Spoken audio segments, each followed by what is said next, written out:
In the red soil village of Akanle, where the evening sun melted like palm oil across the sky, elders often said, "When a goat follows a leopard because they share the same forest, it forgets that hunger does not respect blood." But I did not understand that proverb when I was younger. My name is Amara.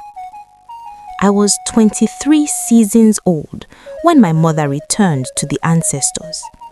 The Hamatan wind had not yet left the land when we buried her beneath the Iroko tree behind our hut.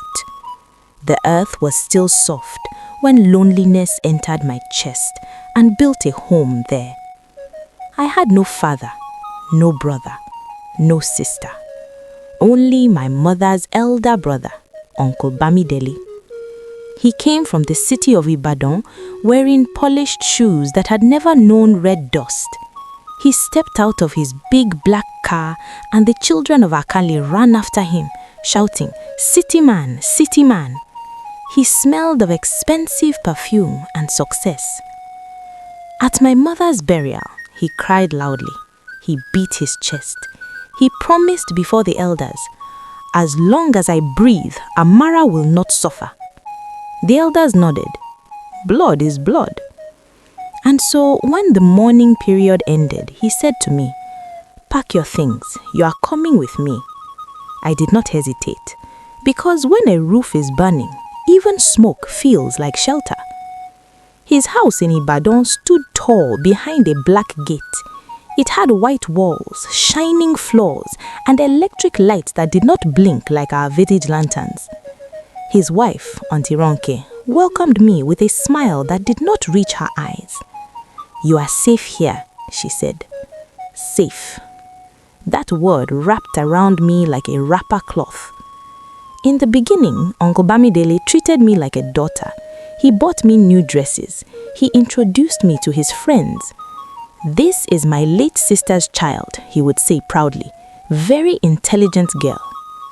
He owned a business, buying land and selling it to rich men who wanted to build houses taller than coconut trees. People respected him. When he spoke, others listened. One evening, as we sat on the balcony watching the sun sink, he said, "Amara, village life is small thinking. You must learn business. I will teach you." My heart leapt. He placed his warm hand over mine and said, "You are family. I cannot give such opportunity to outsiders." And that was how the rope was tied around my waist, softly, gently, without me knowing it was a rope. I began following him to his office. The building was painted cream and brown with a golden sign outside. Inside, the air smelled of paper and ambition. He taught me how to greet investors, how to smile at the right time, how to speak confidently. But slowly, like a snake entering a chicken coop at night, things changed. "Sign this," he would say, sliding papers toward me. "What is it, uncle?" "Just land transfers, routine matters." Routine, that word again and again. I signed, because he was family. Weeks became moons. Moons became seasons. One afternoon, heavy clouds gathered in the sky and thunder rolled like angry drums. Uncle called me into his office and shut the door. His face was serious. "I am opening a new company. It will be in your name." "My name?" "Yes, young blood attracts opportunity." I felt confused, but I did not understand these things fully. He leaned forward. "Do you trust me?" Trust. It is a dangerous thing when given without measure. "Yes," I whispered. He smiled. "Good, then sign." The pen felt heavier than iron, but I signed. From that day, money began moving like unseen spirits. Transfers, loans, agreements. Sometimes I asked questions. He would laugh. "You worry too much." But Auntie Ronke stopped laughing.